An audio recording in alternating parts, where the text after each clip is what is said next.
نبی کریم صلی اللہ علیہ وسلم کے ایک صحابی ہیں، غیر معروف ہیں، لیکن اب لوگوں نے شکر ہے ان کا نام سنا، ان کی سیرت کو پڑھا۔ ایک صحابی ہیں، قد چھوٹا ہے اور شکل و صورت عمدہ نہیں ہے، خاندانی نسب اعلیٰ نہیں ہے، ان کو رسول اللہ صلی اللہ علیہ وسلم جلیبیب کہا کرتے تھے، اور یہ جلیبیب رسول اللہ کی بارگاہ میں آتے تھے۔ رسول اللہ صلی اللہ علیہ وسلم یہ نہیں تھے سوچتے کہ رنگ بھی ہلکا ہے، قد بھی چھوٹا ہے، خاندان موجود ہی نہیں ہے، نسب حسب کا کوئی سلسلہ نہیں ہے، تو میں اس سے کوئی بیزاری کا اظہار کروں۔ نبی کریم صلی اللہ علیہ وسلم ان کے ساتھ دل لگی بھی کیا کرتے تھے۔ خیر، جو واقعہ آپ کو بتلانا مقصود ہے، ایک دن یہ جلیبیب نبی کریم صلی اللہ علیہ وسلم کی بارگاہ میں بیٹھے ہیں۔ نبی کریم صلی اللہ علیہ وسلم نے کہا، یا جلیبیب الا تتزوج، اے جلیبیب شادی کیوں نہیں کرتا؟ اللہ کے رسول مفلوق الحال، غریب الدیار، نہ مال نہ متاع، نہ پیسہ نہ خاندان، نہ شکل صورت نہ قد کاٹ، میرے سے شادی کون کرے گا؟ الا تتزوج، آپ شادی کیوں نہیں کرتے؟ پھر یہی جواب، پھر رسول اللہ صلی اللہ علیہ وسلم نے کہا، آپ شادی کیوں نہیں کرتے؟ 3 مرتبہ ایک ہی بات رسول اللہ صلی اللہ علیہ وسلم کہہ رہے ہیں، 3 مرتبہ، اے جلیبیب آپ شادی کیوں نہیں کرتے؟ اور جلیبیب تینوں مرتبہ یہی جواب دیتے ہیں کہ میرا یہ حسب نسب ہے، میری یہ رنگ و صورت ہے، میرا یہ قد کاٹ ہے، میرے سے شادی کون کرے گا؟ تو رسول اللہ چوتھی مرتبہ کہتے ہیں، جلیبیب آپ ایسا مت کہیے، آپ اپنی زبان سے یہ الفاظ نہ نکالیے، آپ کی قدر و منزلت یا میں محمد رسول اللہ صلی اللہ علیہ وسلم جانتا ہوں یا رب جانتا ہے، آپ کی شادی میں کرواؤں گا۔ اے اللہ کے رسول کہاں کروائیں گے؟ آپ جائیے، وہ انصار کا ایک امیر گھرانہ جو ہے وہاں پہ جائیے اور ان کو جا کے کہیے کہ مجھے رسول اللہ صلی اللہ علیہ وسلم نے بھیجا ہے، اور رسول اللہ صلی اللہ علیہ وسلم نے آپ کو السلام علیکم کہا ہے، کہ آپ کو سلام بھیجا، جو عربوں کا عرف تھا۔ جب آپ ان کو سلام پہنچا دینا تو پھر آپ ان سے یہ کہہ دینا کہ رسول اللہ کا یہ حکم ہے کہ وہ کہتے ہیں کہ آپ اپنی بیٹی جلیبیب کے نکاح میں دے دیں۔ جلیبیب، ان کی قسمت یکدم پلٹ گئی، وہ تیزی سے اس انصاری گھرانے کی طرف گئے۔ ذہن میں اشکال بھی ہے کہ وہ اتنا مالدار، اتنا عمدہ، اتنا حسب نسب والا خاندان ہے، اپنی بیٹی پتہ نہیں میرے سے بیاتا ہے نہیں بیاتا، لیکن رسول اللہ کا آرڈر آ گیا، چل پڑے۔ رسول اللہ صلی اللہ علیہ وسلم کا جا کے سلام پہنچایا، دروازہ کھٹکایا، انصاری صحابی باہر آئے، پوچھا کس لیے آئے ہو؟ کہا رسول اللہ نے سلام بھیجا ہے۔ انہوں نے کہا ہماری قسمت کا کیا کہنا کہ رسول ہاشمی آج ہمیں سلام بھیج رہے ہیں۔ جس طرح استقبال کیا جاتا ہے مہمان کا، کیا وعلیکم السلام کہا، ساتھ میں ایک پیغام بھی بھیجا ہے۔ کیا پیغام بھیجا ہے؟ آپ اپنی بیٹی کا نکاح مجھ جلیبیب سے کر دیجئے۔ اب وہ انصاری صحابی سوچ میں پڑ گئے، اور لا محالہ سوچا یہ غریب آدمی ہے، اس کا حسب نسب کوئی نہیں ہے، ان کا قد کاٹ کوئی نہیں ہے، وہ جو باتیں ساری آپ کے سامنے رکھ دی ہیں، میں اپنی بیٹی کا اتنی خوبرو ہے، اس کا نکاح اس سے کیسے کر سکتا ہوں؟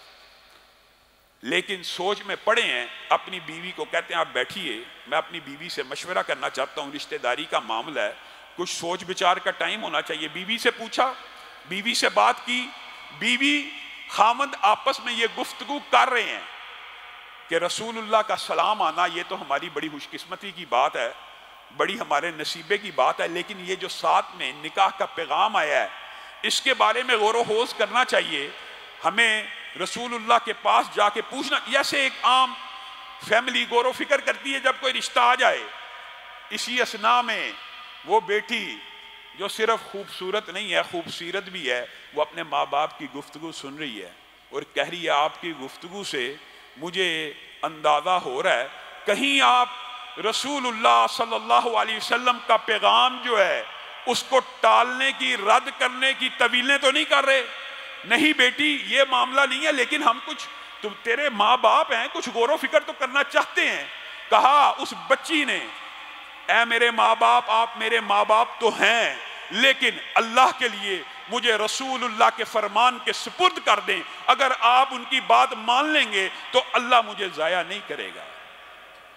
ایسی عمدہ بیٹیاں، ایسے خوش نصیب والدین کہ رسول ہاشمی کے پیغام کے اوپر سوچو بچار کر رہے ہیں، ابھی انکار کی جسارت نہیں کی ہے، اور ہو سکتا مشورہ کرنے جاتے جو بھی بات کرتے، لیکن بیٹی کی بات سنی، دل پہ لگ گئی۔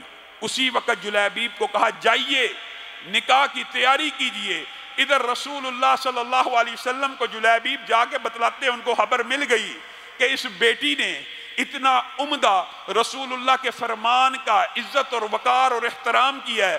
رسول اللہ کے ہاتھ اٹھ گئے اور دعا کرنے لگے، اللہ تعالیٰ ان کے اوپر خیر و برکتوں کا نزول فرما۔ دعا کرتے چلے گئے۔ مورخین نے لکھا اللہ کی قسم وہ جلیبیب جو نہایت غریب تھا، ایک وقت آیا کہ رسول اللہ کی دعا کی وجہ سے اور رسول اللہ کے اس فرمان کو ماننے کی وجہ سے وہ انصاری بچی اور جلیبیب کا گھرانہ مدینہ میں سب سے زیادہ امیر ہو گیا اور سب سے زیادہ خرچ کرنے والا بن گیا۔ رسول اللہ صلی اللہ علیہ وسلم اپنے صحابہ سے اس طرح پیار کیا کرتے تھے۔ یہی جلیبیب ہیں ایک غزوے کے اندر بار بار پوچھ رہے ہیں کہ حل تفقدون من احد، کیا تم نے کوئی بندے کو گم پایا ہے؟ اب صحابہ نے ارد گرد دیکھا، تمام جرنیل صحابہ، تمام جری صحابہ، تمام جو سردار صحابہ ہیں وہ موجود ہیں۔ پھر رسول اللہ پوچھ رہے ہیں کیا تم کسی کو گم پاتے ہو؟ صحابہ کہہ رہے ہیں اے اللہ کے رسول، ہم تو جو نظر دوڑا رہے ہیں مجمع کے اوپر، ہمیں تو کوئی ایسا بندہ گم نہیں ملتا۔ رسول اللہ پوچھتے ہیں تم کسی کو گم پاتے ہو کہ نہیں پاتے؟ وہ کہاں ہے میرا جلیبیب؟ دیکھو مجھے نظر نہیں آ رہا۔ اتنے بڑے مجمع میں جہاں پہ سرداران صحابہ بیٹھے ہوئے ہیں، جہاں پہ جرنیل صحابہ بیٹھے ہوئے ہیں، جہاں پہ سپہ سالار صحابہ بیٹھے ہوئے ہیں جن کی ایک ایک کی تلوار سے 20 کافر مر جاتے ہیں، رسول اللہ صلی اللہ علیہ وسلم اس مجمع میں بھی اپنے ایک غریب صحابی کو نہیں بھول رہے اور کہہ رہے ہیں کہ وہ جلیبیب کہاں ہے؟ وہ جلیبیب کہاں ہے؟ اس کو ڈھونڈو۔ پھر صحابہ ڈھونڈنے کے لیے نکلے، ہاں جلیبیب نظر نہیں آتے۔ اور جب جلیبیب کی میت ملی، اس عالم میں ملی، اور بعض مورخین نے اس کے بارے میں مختلف اقوال کیے ہیں، ان کے ارد گرد 7 کافروں کی لاشیں پڑی ہیں۔ رسول اللہ کو اطلاع ملی کہ ان کا جسد مل گیا ہے، آپ آئیے۔ رسول اللہ صلی اللہ علیہ وسلم نے دیکھا ان کے جسد کو کہ مرنے سے پہلے قوت و طاقت کے بغیر اللہ اور اس کے رسول کے لیے جہاد کرتے ہوئے 7 کافروں کی گردنیں اتار کے شہید ہوا ہے۔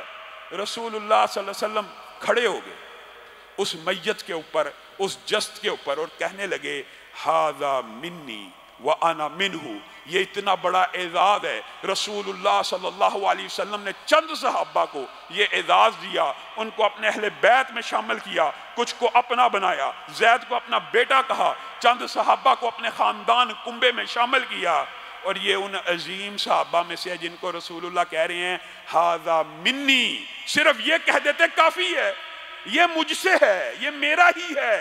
وَأَنَا مِنْهُ، اگلی بات اس سے زیادہ اہم ہے، اور میں محمد صلی اللہ علیہ وسلم اس سے ہوں، اس کا ہوں، اس کے لیے ہوں۔ اور ان کی جسد کو اپنے ہاتھوں سے اٹھایا، چھوٹا قد تھا، کہتے ہیں پورے کی پوری میت جیسے جنازے کو لے کے چلتے ہیں آج کل، آپ نے دیکھا ہوگا 4 لوگ 4 پائی کو اٹھا لیتے ہیں، یہ وہ جنازہ تھا جن کی میت کو رسول اللہ نے اکیلے اپنے ہاتھوں سے اٹھایا، اور دفن کرنے کے وقت بھی خوب دعائیں دی۔ رسول اللہ صلی اللہ علیہ وسلم کا اپنے صحابہ سے جو پیار ہے وہ اس بات کے اندر مقید نہیں ہے کہ کوئی بہت بڑا